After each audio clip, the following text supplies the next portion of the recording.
Nakaangkurahe na ngunyan sa pantalan kan tabako and vessel halig Indonesia na may pangargang coal na pagsadirikan sa rong pribadong kumpanya sa Banwaanin Kamalig. Sigun kay Akeles Galendez, ang Media Relations Officer kan Philippine Ports Authority Bicol, kinaipuhan nindang ipaangkurahe ang vessel sa Tabaco Port bilang pagsunod sa pakiulay kan LGU Legazpi. Daay kaya pigtutugot kan lokal na gobyerno ang pagdiskarga kan coal sa pantalon kan syudad huli sa posibleng maraot na epekto kan parong kaini sa salud ning tawo. Pebrero 17 kan mag-abot sa pantalan kan Legazpi and vessel. Pebrero 19 kan tugutan ini kan Bureau of Customs Bicol na makapagdiskarga. Alagad para mientras na naparalisar dara kan pagpugol kan LGU Legazpi.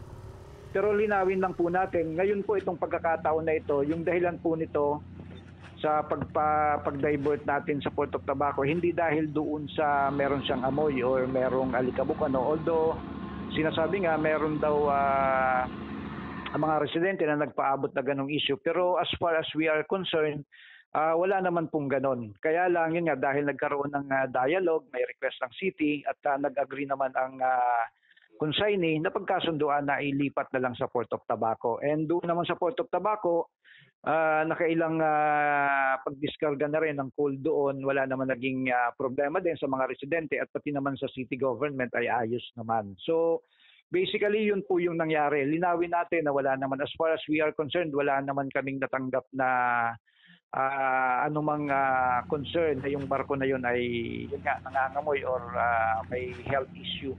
Pagduduon ni Galendez, nasabutan man kan sa indang manihemyento ang paghandal kan LGU Legazpi. Sa indamanda ang pigdadangog, an agrangay kan publiko, urog na kun madara ininin perwisyo sa tawo. Alagad asigurasyon niya, mayong parong an nasambit na pangarga, maingat man daanin na ining ipapadiskarga sa pantalon kan tabako, asin mayong residenteng mapeperwisyo. Ang mga ganitong bagay naman kasi kapag merong concern ng ating mga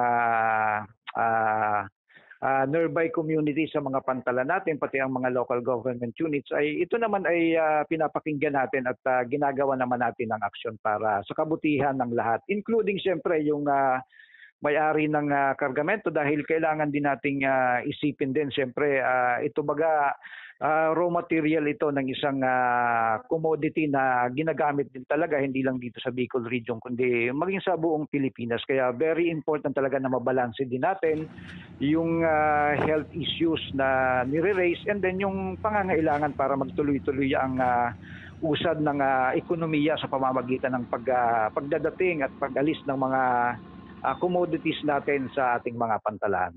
Matatandaan na kanakaaging 2017, nagdaranin mabatang parong asin nakamati ninhelang ang mga residente sa coastal barangays kan syudad. Darakan vessel na may pangargang coal na nag-angkurahe sa pantalan kan Legazpi. Para sa mga baratang tatak Bicol, Regine Boy.